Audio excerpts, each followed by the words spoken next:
পৃথিবীতে ভালোবাসার কোনো জন্ম নেই, নেই কোনো বিচরণ, নেই কোনো মৃত্যু। যেটা আছে সেটা শুধুই মায়া, টান, আবেগ, যার সম্মিলিত মিশ্রণকেই আমরা ভালোবাসা বলে চালিয়ে দিই এবং ভালোবাসি বলেই নিজের ভালোবাসার প্রমাণ দিয়ে ইতি টেনে নেই। অথচ আমাদের এই মায়া, টান, আবেগ প্রকাশক চিহ্ন যে শুধুই আই লাভ ইউতেই সীমাবদ্ধ নয়, দায়িত্ববোধেও অনেক রটায়। সেটি আজকাল যেন ভুলতেই বসেছে প্রায়। পৃথিবীর সর্বোত্তম ভালোবাসার সংজ্ঞা শুধু একটাই হতে পারে, সারা জীবন পাশে থাকা, কথা দিয়ে কথা রাখা, প্রিয় মানুষ সাথে থাকলে যে কোনো অবস্থানে শান্তির ঘুম ঘুমানো হয়, বুক ভরে শান্তির নিঃশ্বাস নেওয়া যায়। ভালোবাসা তো সেটাই, যেই ভালোবাসায় কোনো তিক্ততা অনুভব হয় না। কয়েক যুগ একসাথে পার করার পরেও প্রিয় মানুষের চেহারা দেখলেই যেন বলতে মন চায়, ভালোবাসি প্রিয়।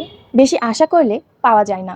দেখবেন জীবনে খুব আগ্রহ নিয়ে আপনি যেই জিনিসটা চাইবেন সেই জিনিসটাই হারিয়ে যাবে সবার আগে। কখনো কল্পনাও করিনি জীবনটা এমন এক পর্যায়ে এসে দাঁড়াবে, চাইলেও কিছু ঠিক রাখতে পারবো না। কখনো ভাবিনি চোখের পানি লুকিয়ে সবার সামনে সুখে থাকার অভিনয় করতে হবে। ফ্যামিলি প্রবলেম, একাকিত্ব, বিশ্বাসহীনতা, অসহায়ত্ব সব মিলিয়ে মানসিক রোগীর মতো বাঁচতে হবে। জীবনে এমন এক পর্যায়ে এসে দাঁড়িয়ে আছি, মনে হচ্ছে জীবন থেকে হারিয়ে যাওয়ার মতো কিছুই নেই, শুধু নিঃশ্বাসটা ছাড়া। জীবনে কোনো পূর্ণতা একদমই নেই, শুধু আছে শূন্যতা। সম্পর্ক যখন পুরনো হয়ে যায়, বেড়ে যায় অবহেলা, ছোট হয়ে যায় মেসেজ, কমে যায় গুরুত্ব, বেড়ে যায় দূরত্ব। ভাগ্যবতী নারী কাকে বলে জানেন? যে তার জীবনের একজন সঠিক পুরুষ পেয়েছে, যে পুরুষ তাকে সম্মান করে, ভালোবাসে, আগলে রাখে তার ছায়া দিয়ে, যে পুরুষ তার ভালো সময় না খারাপ সময়েও তার পাশে থাকে। সঠিক পুরুষের ভালোবাসা আসলেই অনেক সুন্দর, আর সেই ভালোবাসা যে নারী পেয়েছে সেই ভাগ্যবতী। নিজের ভাগের মাছটা একদিন বিড়ালকে দিয়েছিলাম, বিড়ালটা এখনও পিছু ছাড়েনি। অথচ মানুষকে সব কিছু উজাড় করে দেওয়ার পরেও তারা কত সহজে ছেড়ে চলে যায়। অনেক বছর পর হলেও আপনি ঠিকই প্রমাণ পাবেন, আল্লাহ আপনাকে যেটা দেয়নি সেটা আপনার জন্য কখনোই কল্যাণকর ছিল না। তাই না পাওয়া জিনিসগুলোর জন্য আলহামদুলিল্লাহ বলে সেখান থেকে সরে আসুন। মানুষের মন হলো কবরস্থানের মতো, ভেতরে কি চলছে আসলে সে ছাড়া বোঝার ক্ষমতা কারোর নেই। একটা দামি কথা কি জানেন? সব সময় মনে রাখবেন, দোলনা যেভাবে পেছনে যায় ঠিক তেমনই সামনেও ফিরে আসে। ঠিক একইভাবে সুখ আর দুঃখ দুটোই জীবনে সমানভাবে আসে এবং যায়। তোমার জীবনের দোলনা যদি পেছনে যায় তাহলে কখনোই হতাশ হও না, নিরাশ হও না, ধৈর্য ধারণ করো, সেটি একদিন সামনেও আসবে ইনশাল্লাহ। সাইকোলজি বলে আপনার প্রিয় মানুষের কাছ থেকে কষ্ট পাওয়ার পরে আপনার মস্তিষ্কে যে পরিমাণ প্রতিক্রিয়া সৃষ্টি হয়, এটা মানবদেহের 10টা হাড় ভাঙার সমান। ম্যাচুরিটি কি জানো? মনের ভেতর জ্বলন্ত আগুনের ফুলকি নিয়ে ঘুরবা, অথচ মুখে থাকবে তোমার সুন্দর স্নিগ্ধ হাসি। এটা কি ম্যাচুরিটি বলে? যারা আমার থেকে দূরত্ব বজায় রাখতে চেয়েছে, আল্লাহ যেন তাদের থেকে তার চেয়েও বেশি দূরত্বে আমাকে রাখে। মানুষ তার প্রয়োজনীয় নিয়ম বানায় আর ভাঙে।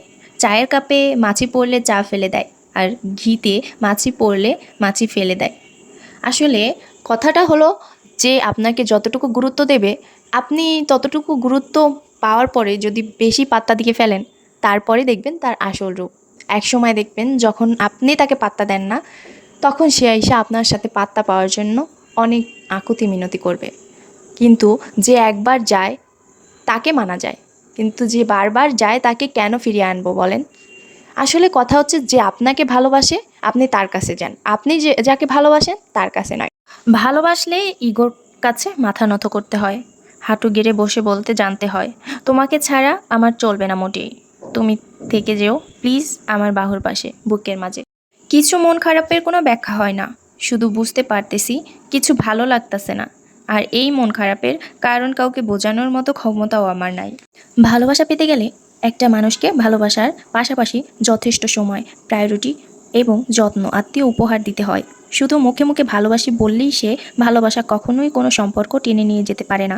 কারণ ভালোবাসা লুকিয়েই থাকে প্রিয়জনের যত্নে, আর সেই ভালোবাসা ঠিক যখনই পূর্ণতা পায়, যখন সম্পর্কে থাকা একে অপরের প্রতি যথেষ্ট সম্মান এবং মূল্যবোধ বজায় থাকে। আসলে কাউকে ভালোবাসা যতটা সহজ, তেমনি কাউকে ভালোবেসে ধরে রাখা আবার ততটাই কঠিন। সেক্ষেত্রে এই সব যথাযথ কেয়ারিং, প্রায়োরিটি এবং যত্ন আত্মি একটি সম্পর্ককে অতি সহজেই শক্তিশালী এক ভালোবাসার পূর্ণতায় বেঁধে রাখে। এক সময় দেখা যায় এতেই জীবন খুব সুন্দর হয়ে ওঠে।